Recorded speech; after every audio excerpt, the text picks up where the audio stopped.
Hello everybody and welcome back to the third episode of the 2024 primary series. The hype around this series from all of you has been really exciting to see, and I encourage those of you who have yet to watch the first two episodes to click on the link that will pop up in the top right of your screen right now. That will take you to the official playlist for this series so you can be all caught up before watching this episode. And without further ado, let's get started with some breaking news from EP Official, as the Republican National Committee has begun their winter meetings in which the rules of the upcoming primary cycle are discussed and agreed upon. We should expect official news including initial dates for the first debates this summer, and any and all reforms regarding the primary process in 2024 to be released in the coming days. The Democratic National Committee's meeting is set to begin 1 week from today on February 9th.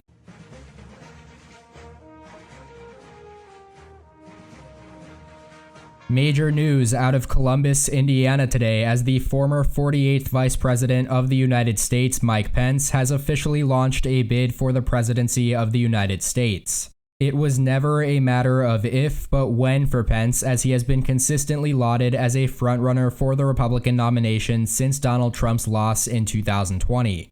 Pence will join a growing field of Republican candidates vying for the nomination, but early polling numbers have shown him and Nikki Haley miles ahead of their competitors among likely Republican voters. The big question for the Pence campaign will be whether or not he can excite the Republican base and Trump loyalists, who criticized him for his handling of the Electoral College certification in January of 2021. And whether former President Donald Trump will have anything to say over Pence's candidacy remains to be seen, but the former VP certainly has national name recognition on his side.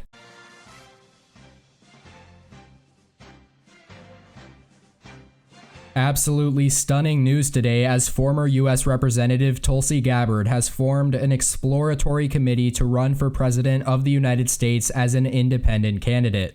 Having previously served as vice chair of the DNC from 2013 until 2016, Gabbard resigned in order to endorse Senator Bernie Sanders in his first run. She was also one of the first major Democrats to launch their campaigns in the 2020 primary cycle. But as the primary season kicked on, Gabbard's campaign never managed to pick up steam despite her famous takedown of Vice President Kamala Harris in the second debate. Ultimately, despite being one of the most highly searched candidates in the entire primary, she dropped out of the race and endorsed Joe Biden in March of 2020. But her candidacy all throughout was often marred by unwelcoming Democratic voters and supporters who criticized her for her past stances regarding foreign policy and the LGBT community.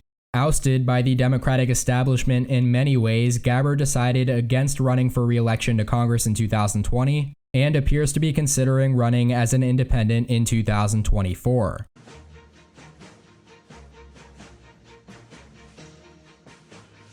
Candidate favorability ratings are in from EP Official. Make sure to click the link in the description down below to fill out the favorability poll for all of the candidates that have already and will launch their campaigns in this video as well.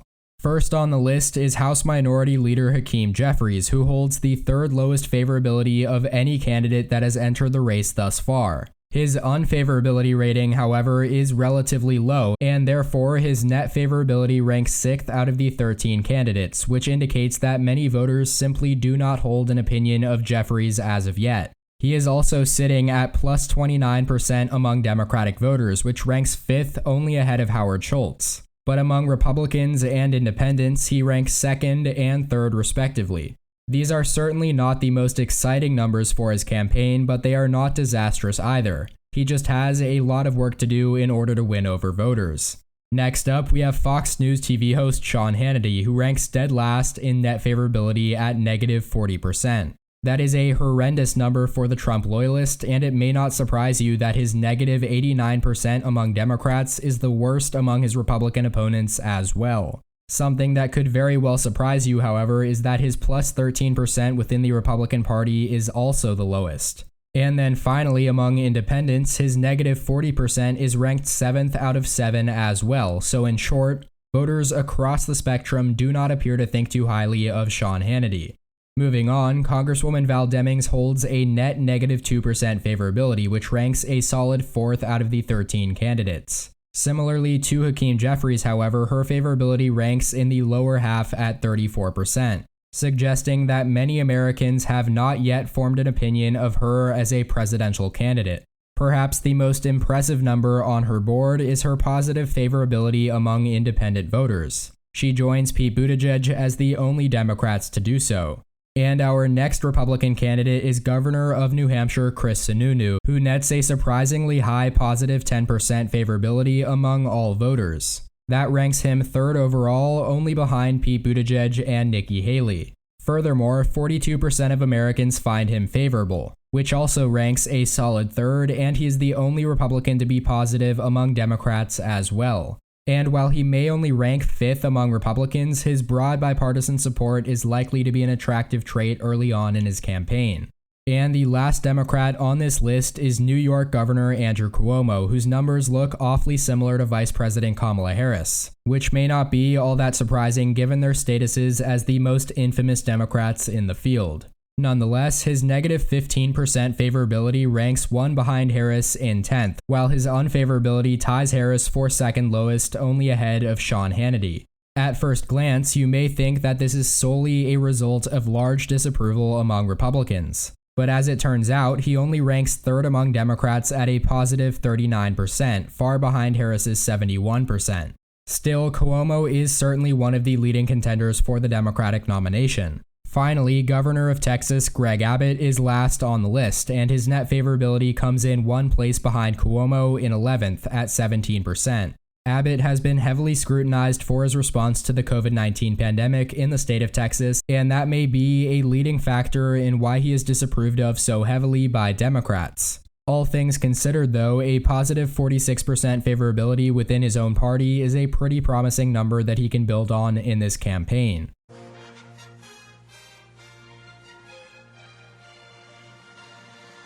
Breaking news out of Sacramento, California today, as Governor Gavin Newsom held a campaign launch event for the 2024 presidential election. Another ambitious governor has entered the Democratic field, but Newsom is probably the most progressive candidate to enter the race up to this point. Serving as mayor of San Francisco from 2004 up until his election as lieutenant governor of California in 2011, Newsom gained national attention in 2004 when he directed the San Francisco County Clerk to issue marriage licenses to same-sex couples, which at the time was in violation of state law. Easily the most notorious issue of his tenure as governor, however, was his restriction-heavy response to the COVID-19 pandemic, which received heavy backlash from conservatives in the state of California. Newsom will be up for re-election to another 6-year term as California governor in 2024, and this announcement could signal that he may not choose to seek another term.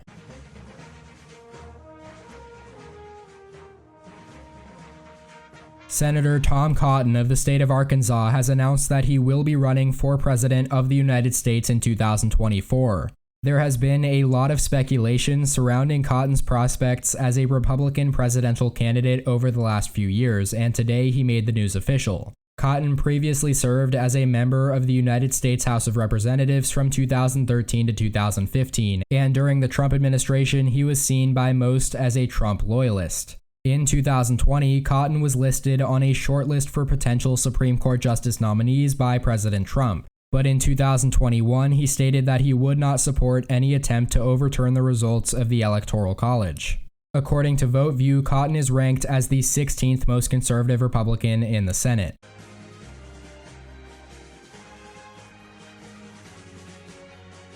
We have another Republican senator that has launched their campaign for the presidency in 2024. This time, it is Rand Paul from Kentucky, who also ran for president in 2016.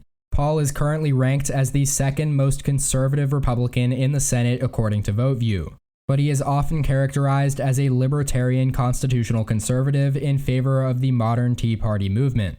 He finished 5th in the Republican Iowa caucus in 2016 and withdrew from the race shortly thereafter. He has served as the junior U.S. Senator for the state of Kentucky since 2011. and he became one of former President Donald Trump's closest allies in the Senate despite voting with his positions only 70% of the time, the second lowest of any Republican senator.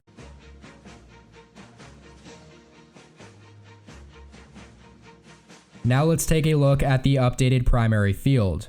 The Democratic Party now has 7 candidates vying for the nomination with the addition of Governor Gavin Newsom, and they are as follows: Secretary of Transportation Pete Buttigieg, billionaire businessman Howard Schultz, Governor Andrew Cuomo, Vice President Kamala Harris, House Minority Leader Hakeem Jeffries, Congresswoman Val Demings, and finally Governor Gavin Newsom. On the Republican side, we have a slightly more crowded field thus far with 9 candidates. They are Fox News TV host Sean Hannity, Governor Chris Sununu, Governor Greg Abbott, former UN Ambassador Nikki Haley, Speaker of the House Kevin McCarthy, Senator Ben Sasse, Governor Kristi Noem, Senator Tom Cotton, and finally Senator Rand Paul. As for the third-party candidates thus far, Tulsi Gabbard has formed an exploratory committee to run for president as an independent as well. That is all for the 3rd episode of the 2024 primary series. I hope you all enjoyed. Please go to the link in the description down below and fill out that favorability ratings poll. Your opinions truly matter. Also, please make sure to follow EP Official on all of my social medias linked in the description down below. Make sure to comment your thoughts and opinions in the comment section, and please hit the like button if you liked the video as well. Subscribe if you haven't already. Thank you all so much for watching. Check out more content from my channel here, and as always, tune in next time. EP out.